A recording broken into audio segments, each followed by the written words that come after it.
What up, Instagram and YouTube? It's your boy Salty Red Corner. I'm back with another ill-prepared knife review video. Today I have a little bitty little knife. This is the Kizer Shard. Alright, so let's dive right in and talk about it.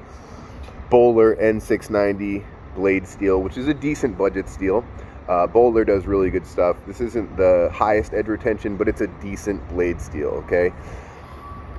Wharncliffe blade. This is a Wharncliffe.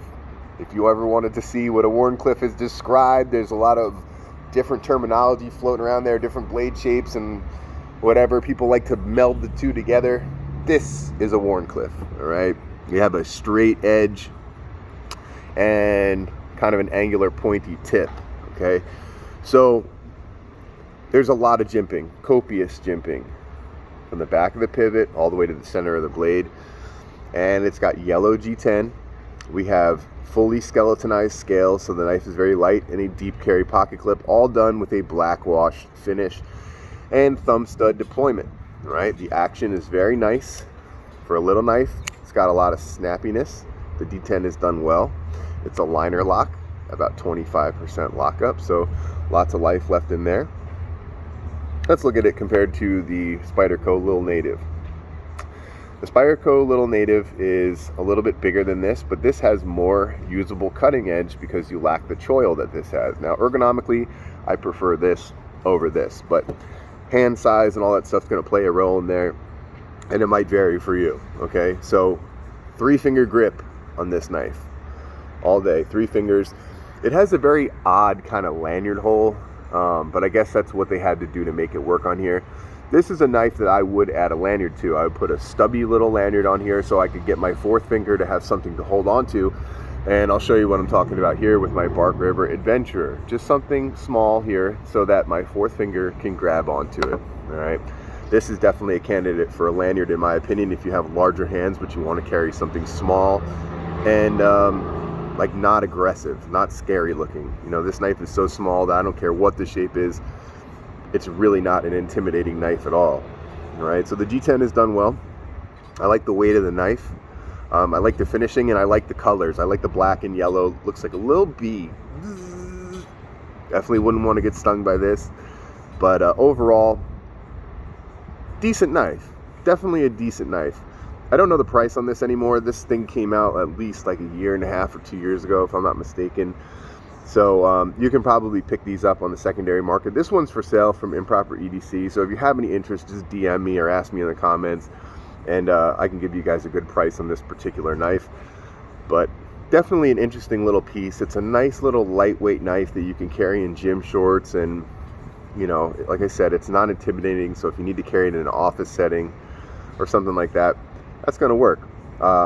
The yellow's cool because you can color match this with some of your other yellow gear, right? There's not always a lot of yellow handled knives out there, and I think that this is cool. I like that a lot.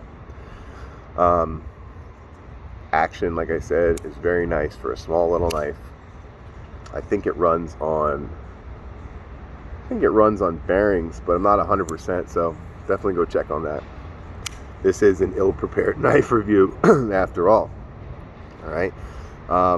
But yeah, this is the Kizer Shard, all right? If you're interested in this one, hit me up, DM me. I'll get you a really, really good deal on this from Improper EDC. Enough about this little knife. Let's talk about my carry. So I am carrying the Little Native. This is my favorite small knife of all time, right? It's just ergonomically so good, and it's just enough blade to get the job done, all right? This one happens to be in Rex 45. As you can see, it's got my patina magic on it. I've done a lot with this knife.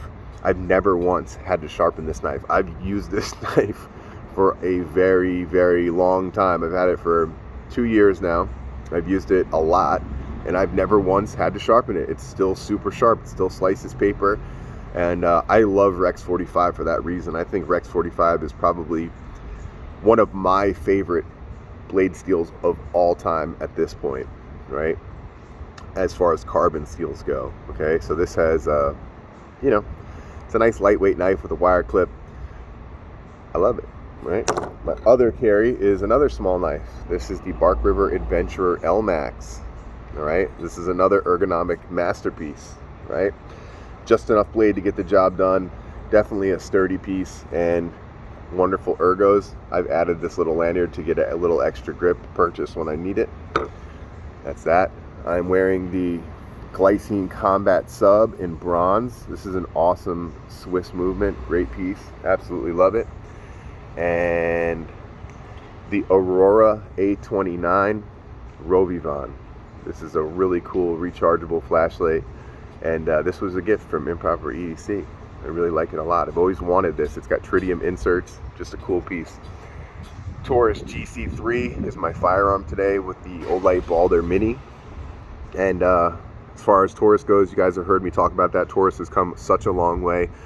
Their newest firearms are super good. I have lots of rounds through it, 0 malfunctions. It's got much more features than the Glock, and I prefer to carry that over my Glocks. All right, so that's that. Mammoth Headgear Mountain Trucker hat and Staghead Designs silicone wedding band. So that's gonna do it for me today, guys. If you like this kind of video, smash the like button, hit the subscribe button, tell your boy Salty Red Corn what you want to see. I'm gonna do my absolute best to make it happen. Congratulations to Tim Z on winning the 500 subscriber giveaway. I'm going to send the package on Friday. All right, so you'll receive it next week sometime. Thanks to everybody. Until next time, stay fresh, stay sharp. Peace out.